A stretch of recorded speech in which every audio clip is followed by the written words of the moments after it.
এইবারে আমি পুজোর সময়টা কলকাতা ছেড়ে চেন্নাইতেই রয়েছি।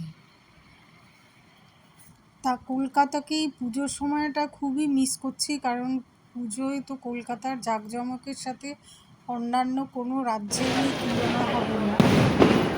যাই হোক, তবুও এখানে আমরা বাঙালি উৎসবের দিন, তাই এখানে আমরা তিনজন মিলে আজকে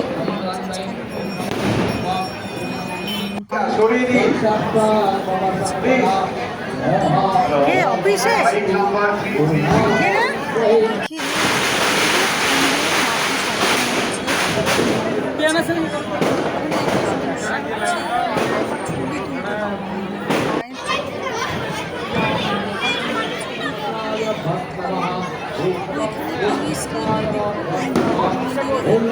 হ্যাঁ, ওটাই তো।